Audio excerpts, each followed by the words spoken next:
It's the 1st of July and our backyard garden is in full bloom. So we're gonna give you a full tour of all 120 feet of our backyard in-ground garden. Starting with row number 1, we have got all kinds of tomato plants, y'all. We planted 90 tomato plants in the garden this year and they are full of fruit.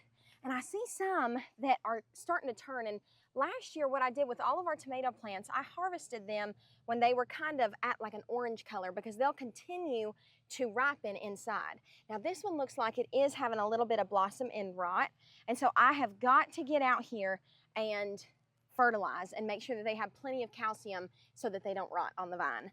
But this one might still be usable, so we'll take it inside. Even though we have a ton of fruit on all of these tomato plants, I'm not sure if they are quite ready yet. Some of them are starting to turn, but they seem to be ones that are rotten on the bottom.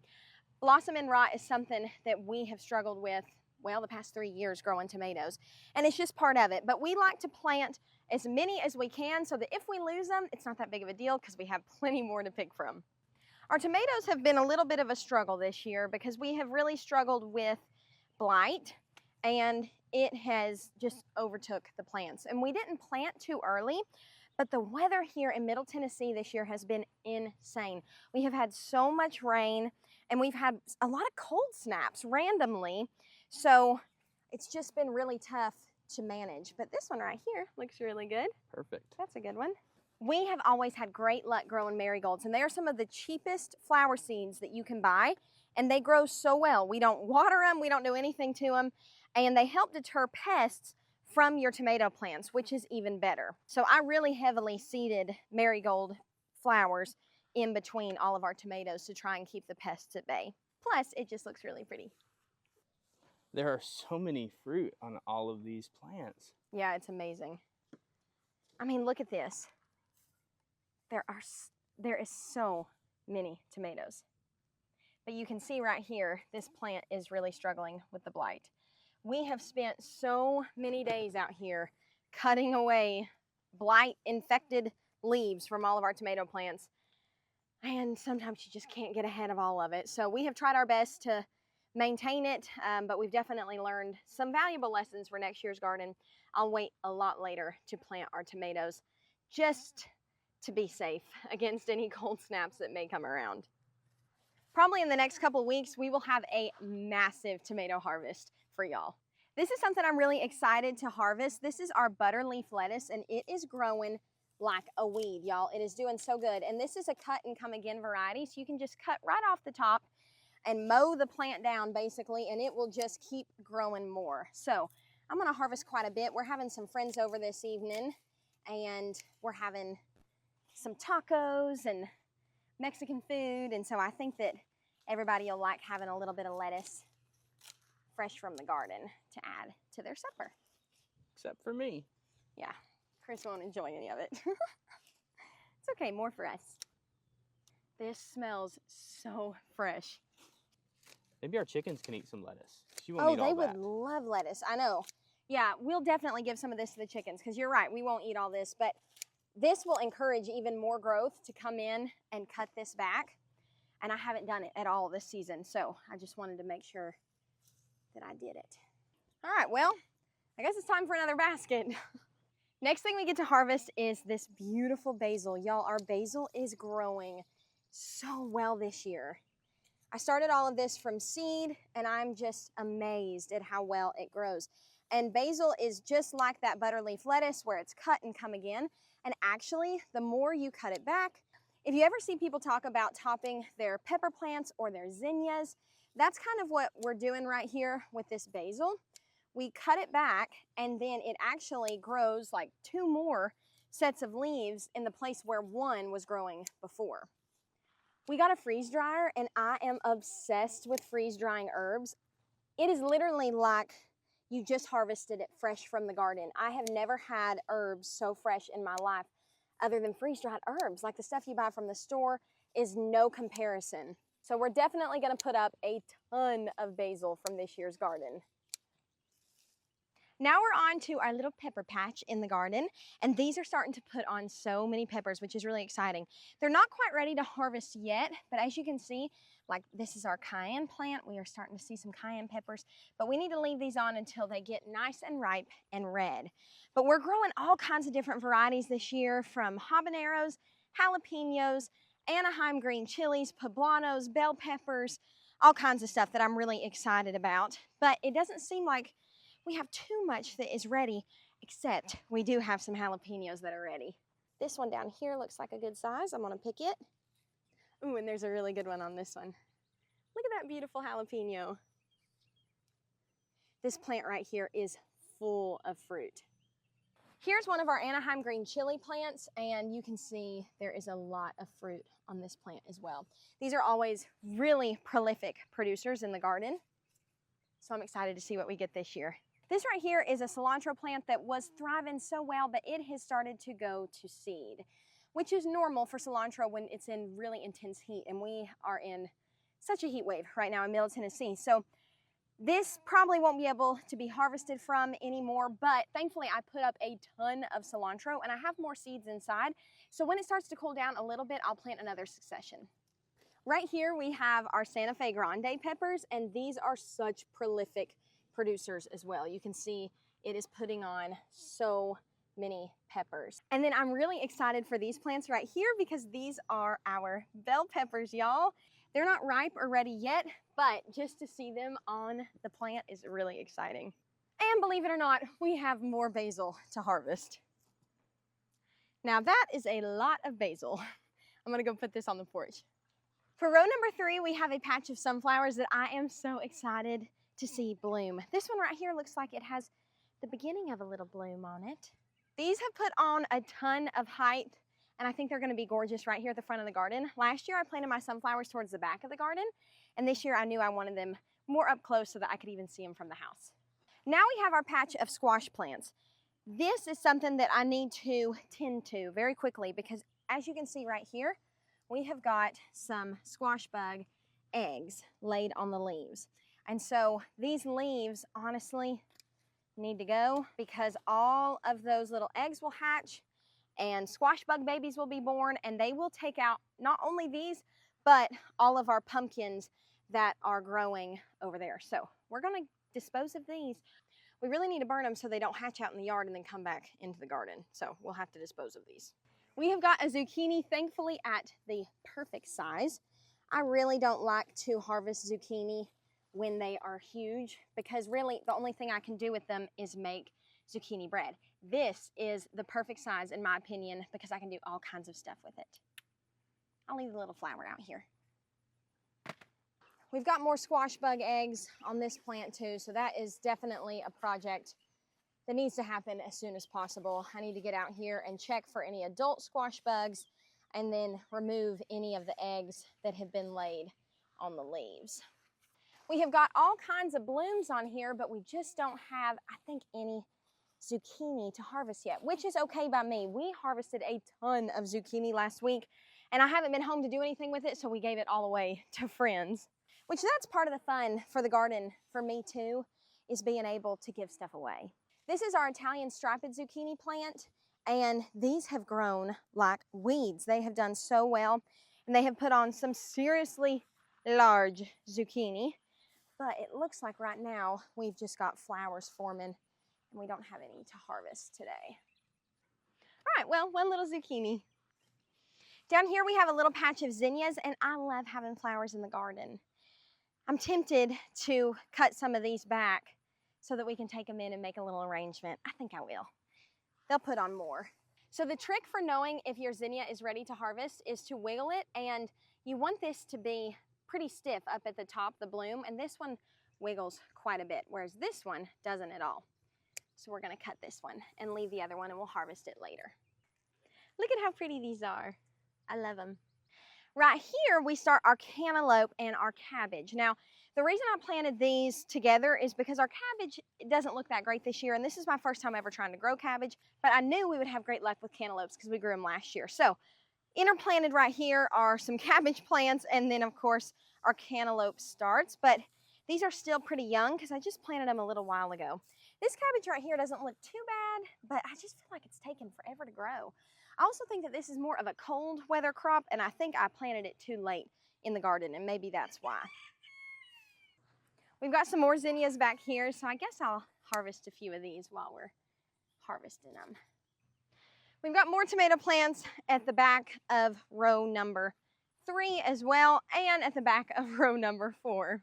And then we get on to our green beans. Now, if y'all have been following along, you know that we just did a massive harvest of 16 pounds of green beans, but we had harvested about 4 pounds before that too. So we've had about 20 pounds of beans out of this row right here, and I think we're gonna have a lot more to harvest today. So I'll meet up with you at the end and show you how many we get. We just finished up our green bean picking, and I just lost one. It fell out the bottom of this basket. We've got to go to Goodwill and get us some more harvest baskets. So now we're on to row number 5 and 6, and the first part of this row is combined by this beautiful arch that Chris, the cameraman, put together for us. So what we have growing right here are pumpkins and greasy beans, which are an Appalachian heirloom pole variety of green bean. And these are growing like crazy, and they're putting flowers on. So I think that they will be very prolific, and we'll get a lot of green beans from those. But then we have our pumpkins growing up this arch as well. Now, if you are thinking about doing a pumpkin arch, sugar fart. Now, if you were thinking about growing a pumpkin arch yourself, the only thing that I will say is it does take some work to come out here and guide the vines up the arch. So let me show you. Like right here, we've got a pumpkin growing, and it is vining out into our walkway, and we want it to climb up our trellis. So you just have to come out here every little bit and kind of redirect it so that hopefully it will start grabbing on to the cattle panel instead of just growing out into our archway. I think we've done good though. Yeah, I've come out here a couple days and tried to work at it. The only thing that I am a little bit afraid of is that our pumpkins won't actually grow up to the top and grow down like Pinterest. I'm afraid they'll start putting on fruit like down here. Yeah. And the reason I say that is because let me show you what we've got on the other side of this panel. On the back side of our cattle panel, we have got some pumpkins that are growing. You can see right here, but they're on the wrong side and they're very low to the ground. And see, like as I'm looking right here, this is a vine that needs to be tucked up in here somehow. So I'm gonna have to work on that as well. We have had so much garden maintenance this year. I feel like way more than I remember us having last year, of just trying to make sure everything's growing how it needs to be growing. But I'm not sure if we have more maintenance or if we just have a bigger garden or what the deal is. But maybe a busier schedule. And a busier schedule. I think it's been a combination of a lot of stuff. But it doesn't take long to redirect these. You just have to take the time to come back here. See right here, we've got one. It's growing down here. We just need to make sure that it'll grab on. They have these little tendrils, but they're not growing in the direction that I want them to, which maybe means for next year, if these are naturally growing this way, I'm wondering if I should have planted the pumpkins on this side of the trellis instead of on the inside. I'm not sure. I don't think so. Maybe that's something that I'll look into. But there is something else that I saw. Looky here. We got another pumpkin. Oh yeah. Starting right there. Yeah, and some of these that we did train, or maybe they just happened to work, they're working perfectly. Yeah. Like this one I noticed, this is a big plant right here. That's obviously a pumpkin plant. Look, here's a little baby. That's gonna be a pumpkin right there. Look, here's another one. Yeah. Little tiny bloom there. So like they're working their way up. It's just, like you said, it's trying to get them to start growing up. But some of the green beans or greasy beans are all the way to the top. I'm really glad that I planted the greasy beans in between the pumpkins. Number one, they're an incredible companion plant because they add nitrogen to the soil, and pumpkins are heavy feeders. But number two, I think that it will really fill in this archway and just make it look really lush and full. At the end of our trellis, we have got row number 5 and row number 6. So we've got kind of a smorgasbord of stuff planted back here.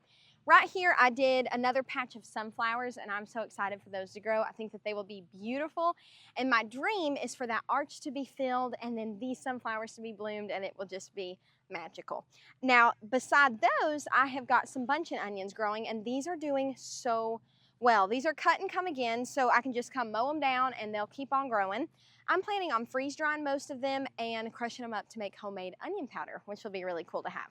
After the onions, we get to our okra. These look like they're doing really well, so I'm excited to get some more okra this year. I absolutely love to put okra on the grill with like olive oil and salt and pepper. It is so yummy grilled, and of course, fried. Right here, we have another salad mix, and I need to come out here and cut from this. It's cut and come again, just like the other lettuce that we harvested, but it is just overtaken by weeds. This is the last row of the garden that has yet to be weeded. And I bet you're saying, what do you mean, Emily? Because there's weeds everywhere. But we at least have weeded completely rows 1 through 5. At some point. But we never weeded row 6. So this one was our most recent row that we weeded, and it still looks really good. There are weeds, but it looks really good. This one was never touched. No. So we need to get out here and do that. These are some snapdragons that I grew from seed. They have not done really well, but it's also super hot. So maybe that's something I'll try to get out in the garden earlier next season. Then we get to our patch of watermelon. So we have watermelon on row 5 and row 6. These are a strawberry variety of watermelon, and I'm really excited for those. And these are a yellow fleshed watermelon. And look how cool this is. Even the leaves on these watermelon plants have yellow speckles on them. And if you look up a yellow fleshed watermelon, you literally cut it open and it's yellow. And it says that it is like candy. It's so sweet. So I'm really excited to get to try these. We have got to get out here and weed this, or we're not going to get any yellow fleshed watermelon. So that's definitely at the top of the to-do list. Yeah, that looks horrible. These are watermelon plants with grass everywhere. And these are also watermelon plants. That's what they're supposed to look like. You can only do so much. Okay, then at the back of the garden, we have got a corn patch. Now this needs to be weeded as well. We haven't kept up with the weeds on this like we have liked to, but this is still a win in my book because we have tried to grow corn the past 2 seasons and we have never gotten this far. So I think that this is definitely a win. If you come back here, some of these are so tall and they're putting these tassels on, which is amazing. So I'm really hoping that we get a harvest of corn. I just think that would be so fun. And if we do, I have a feeling I'm going to get hooked on it and I'm going to want to do like an entire row next year of just corn. Yeah. Just because we eat so much corn and it would just be easy to put up in the freezer. And maybe we just take the entire rest of the backyard and just make it an entire cornfield. Okay, that's a little extreme. Now you're starting to sound like me. I like corn though. I know you do, and I love it too. Last year I did like some corn salsa that I put up in the freezer with some of the peppers that we grew, and I could just pull that out of the freezer, thaw it, eat it with all kinds of stuff. I'd put it in like a skillet with potatoes and sausage and eggs and that yummy corn salsa, or I'd just eat it with chips. Like there's so many ways to use up corn. So we'll see if we get a good harvest, but right now I'm really proud of it. I think it looks pretty good. Yeah. And last but not least, believe it or not, we end our row with more tomatoes. So that is a... Oh my gosh, these bugs are dive bombing me. Okay. Anyways, as I was saying before I was rudely interrupted, that is a full tour of our garden as of July 1st. I know that we will have so much more to share with you as the garden ramps up and tomatoes start coming in and watermelons and cantaloupe and okra and pumpkins. It's just going to be a really exciting season. So let's go up to the porch, see all that we harvested today and go over it. Here's a look at our harvest as of the 1st of July. We have got a bucket of basil down here that I'm going to be processing ASAP and getting into our freeze dryer so that we can make all kinds of stuff. We'll use it in pastas, Italian dishes, but I also want to make a big old batch of pesto. So if I do that, I'll be sure to include you on that process as well. We've got some more green beans. I'm excited to get to weigh these. I bet this is maybe like 3 or 4 pounds of green beans or so. What would you say, Chris? I'd say at least 2. Okay. Maybe not 4. Probably 2 to 3. Okay, 2 to 3 pounds more of green beans, which is a great harvest, and I know we'll still be getting a lot more. Honestly, I'm kind of thankful that it's only this much because we have kind of had our fill of green beans after canning until past midnight with our last harvest of beans. We've got another big old batch of butterleaf lettuce. I'm gonna wash this up and use some of it tonight for supper, and then we'll give our chickens a little treat with what is left over as well. I love being able to grow stuff in the garden that we can give to our girls to supplement their diet, and it helps save money for us on chicken feed. We've got our first little harvest of these pretty little zinnia flowers, and I hope that we will get a lot more as the season progresses, and one little zucchini that I will probably cook up for a snack right after this video. Thank you guys so much for being on this journey with us with our backyard garden. I hope it inspires you to get to growing in whatever space you have available to you because it is so rewarding. If you want to see what else our garden produces this season, be sure to subscribe to our channel, and we will see you guys on the next one. Bye, y'all.